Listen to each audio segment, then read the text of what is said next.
नमस्कार दोस्तों। आपने पिछले दिनों देखा होगा कि फिल्म आदि पुरुष जिसको लेकर बहुत बवाल हुआ। और बवाल क्यों हुआ इसकी वजह आप जानते हैं। वजह इसमें थी जिस तरह से रामायण के पात्रों को गलत तरीके से उनको उनका चित्रण किया गया। और दूसरा, जो डायलॉग्स लिखे हुए थे फिल्म में, जो संवाद लिखे हुए थे, वो बेहद फूहड़ थे।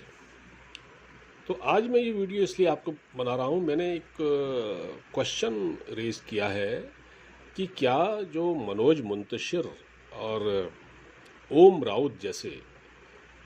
मनोज मुंतशिर जैसे पटकथा लेखक या संवाद लेखक और ओम राउत जैसे फिल्म डायरेक्टर क्या कोर्ट की फटकार से सुधरेंगे? क्योंकि इलाहाबाद हाई कोर्ट ने इनको बहुत बुरी तरह लताड़ा है। कोर्ट ने यहाँ तक कह दिया कि अगर आपने, फर्ज कीजिए ये फिल्म कुरान पर बनाई होती या कुरान में कुछ गलत आपने किया होता, कोट किया होता, तो फिर देखते पूरे देश में क्या होता।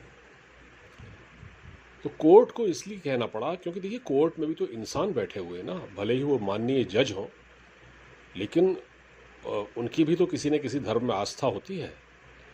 और लेकिन कोर्ट जो है किसी धर्म को लेकर इस तरह से टिप्पणी नहीं करता। मतलब कोर्ट केवल जो वो न्याय देता है, वो गलत को गलत कहता है। तो अब आप देखिए, कोर्ट ने इस पर मनोज मुंतशिर को भी फटकारा है, सेंसर बोर्ड को भी फटकारा। और सेंसर बोर्ड से उसने क्या कहा कि भाई, फिल्म को सर्टिफिकेट देने से पहले, सर्टिफाई करने से पहले आपने कुछ सोचा? आप लोग वहाँ क्यों बैठे हुए हैं?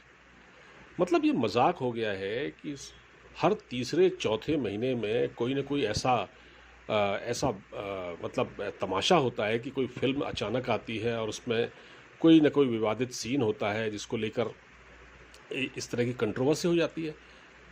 और कोर्ट ने फिर ये भी कहा कि आप ये किसी धर्म विशेष यानी हिंदू धर्म के सब्र का इम्तिहान न लें।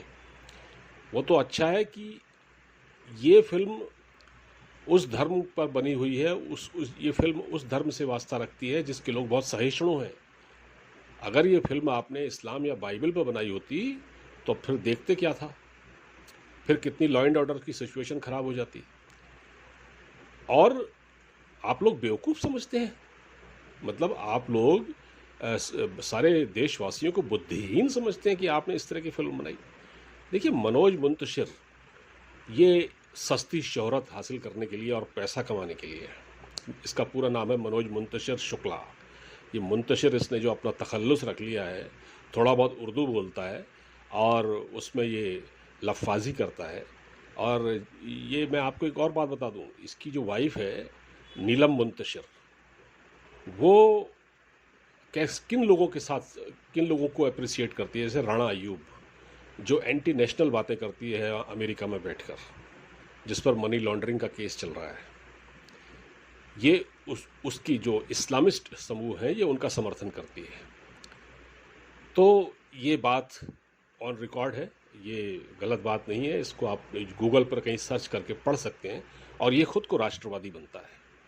तो सनातन के नाम पर जो पाखंड मनोज मुंतशिर ने किया या इस फिल्म के डायरेक्टर ने किया, सनातन के नाम पर जो पाखंड किया गया और जिस तरह से लोगों की भावनाओं को आहत किया गया, तो ये देश ऐसे लोगों को माफ़ नहीं करेगा। देखिए, लोगों की मेमोरी बड़ी शॉर्ट होती है। आपने देखा होगा कुछ दिन बड़ा इसको लेकर हंगामा रहा, दिल्ली से लेकर काशी, हरिद्वार, अयोध्या, यहाँ तक कि पूरे जगह, हर जगह, मतलब संत महात्मा तक इसमें इन्वॉल्व हो गए। और संतों ने भी इस फिल्म का बायकॉट करने की बात की और कहा कि इस सिनेमा घर में हम इस फिल्म को चलने नहीं देंगे। लेकिन मैंने कहा ना कि शॉर्ट होती है मेमोरी, लोगों को अपने दूसरे काम भी करने पड़ते। तो एक उबाल, एक गुस्सा आया, एक ट्रेंड चल रहा था सोशल मीडिया पर, वो अब थम चुका है। अब मैं आपको एक बड़े अच्छी बात बता रहा हूँ, जो आप इसको गौर से सुनिएगा।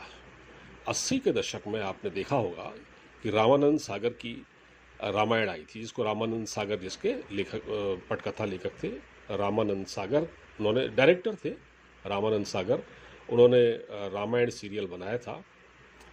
तो उसमें उस वक्त आपने देखा होगा कि लोग घरों में बैठकर रामायण देखते थे, और हर वर्ग, हिंदू हो मुसलमान हो, बहुत सारे मुस्लिमों ने अपने अंदर मतलब कृष्ण और राम को बसा लिया। मतलब उनके वो किरदार से इतने प्रभावित हुए कि वो भी बहुत आराम से अपने घरों में इस धारावाहिक को देखा करते थे। मतलब अब मैं बताऊं आपकी कि मुसलमानों के भगवान नहीं है राम, वो सबकी प्रेरणा है और वो इंसानियत के पैरोकार हैं। तो वो एक मोहब्बत फैलाने वाला किरदार है। रामायण में राम के चरित्र के साथ महाभारत में जो कृष्ण के उपदेश भी जो है ना, वो गैर सनातनियों का मार्ग प्रशस्त करते हैं। ये जो सनातन के नाम पर जो झंडा उठाए रहते हैं, बहुत सारे सनातनी में आजकल यूट्यूब पर देख रहा हूँ अपने आप को, एक लाल रंग का गमछा ओढ़ के बैठ जाते हैं यूट्यूब पर और अपने आप को सनातनी कहते हैं। तो सनातनी ऐसा नहीं होता, कर्म से होता है। यूट्यूब पर सनातन की बातें करने से सनातनी नहीं होता। और सनातन के नाम पर जिस तरह का पाखंड इस वक्त किया जा रहा है, उसी की मिसाल है, उसी की जीती जागती मिसाल है मनोज मुंतशिर शुक्ला। ठीक। तो 80 के दशक में बी.आर. चोपड़ा ने महाभारत बनाई थी। अब इसको गौर से सुनिएगा। बी.आर. चोपड़ा ने महाभारत बनाई थी और ये बहुत लोकप्रिय हुआ। और इस फिल्म के पटकथा लेखक कौन थे, याद है आपको? इसके पटकथा लेखक थे डॉक्टर राही मासूम रज़ा। जो आप संवाद देखते थे ना, उसमें भीम, अर्जुन वगैरह, वो पूरी पटकथा जो है वो राही मासूम रज़ा ने लिखी थी। डॉक्टर राही मासूम रज़ा एक बड़े साहित्यकार, उपन्यासकार थे इस देश के, बहुत पढ़े लिखे आदमी थे। उन्होंने इस पटकथा को लिखा था। और आप ये देखिए, उन्होंने श्री कृष्ण के चरित्र को दिलों में उतारने वाले, मतलब श्री कृष्ण के चरित्र को दिलों में उतारने वाले राही मासूम रज़ा हिंदू माइथोलॉजी को दिल की गहराइयों से महसूस कर सकते थे। और मतलब ऐसा लगता है कि आज जो जिस तरह की फिल्म आई है आदि पुरुष, उसमें जिस तरह का फूहड़ किरदार जो राम का, हनुमान का, इवन जो रावण का जो किरदार है, उसको देखकर बड़ा बहुत ही अफसोस होता है। और जो फिल्म में डायलॉग लिखे गए हैं जिस टपोरी स्टाइल में, मैंने इसीलिए इसका थंबनेल डाला है टपोरी मुंतशिर। तो मनोज मुंतशिर जैसे टपोरियों से इससे ज़्यादा उम्मीद नहीं की जा सकती। अब वो ये कह रहे हैं कि मैं तो क्या कहते हैं, जब डायलॉग लिखने जाता हूँ तो मैं मंदिर में मैं अपने जूते चप्पल भी उतार देता हूँ। तो भाई, आप जूते चप्पल उतार तो दिए आपने, लेकिन आपने काम क्या किया? आपने काम तो वो किया कि आपको लोग अब एक हिंदू समाज पर कलंक की तरह देखने लगे हैं। आप लोगों की भावनाएं नहीं समझ पाए। मनोज मुंतशिर सनातनियों की भावनाएं नहीं समझ पाए। ये किस बात के सनातनी हैं? सनातन के नाम पर ये पाखंड हो रहा है। तो अब आप देखिए ना कि जिस तरह की टिप्पणी इलाहाबाद हाई कोर्ट ने की है, वो उस पर गौर करना चाहिए। और मनोज मुंतशिर जैसे जो लेखक हैं, जो डायलॉग लेखक हैं या पटकथा लेखक हैं, इनको डॉक्टर राही मासूम रज़ा जैसे लोगों से प्रेरणा लेनी चाहिए। और ये जो सवाल है अपने आप में कि क्या ये लोग सुधरेंगे, मुझे लगता है कि ये इतना आसान नहीं है। इसलिए हमारी अदालतों को इस पर संज्ञान लेना पड़ेगा। अदालतें इस पर सक्रिय भूमिका निभानी पड़ेगी और इन लोगों को कोर्ट में बाकायदा पेश किया जाए, इन लोगों को गिरफ्तार किया जाए, इनको जेल भेजा जाए, इन पर NSA लगाया जाए। और जब एक या दो पर इस तरह से राष्ट्रीय सुरक्षा कानून के तहत इन पर कार्रवाई हो गई, तो आप समझ लीजिए बाकी जितने भी जो ये फिल्म मेकर्स हैं ना, बॉलीवुड में जो गंदगी मची हुई है, जो आज की तारीख में जो बॉलीवुड माफिया है, जो फिल्में बना रहे हैं, जो हिंदू धर्म की लानतान कर रहे हैं, ऐसे लोगों को अपने आप सबक मिल जाएगा। क्योंकि सनातन के नाम पर पाखंड बर्दाश्त नहीं करना चाहिए। फिलहाल इस वीडियो में इतना ही। इजाज़त दीजिए। इस वीडियो को ज़्यादा से ज़्यादा शेयर कीजिएगा। नमस्कार।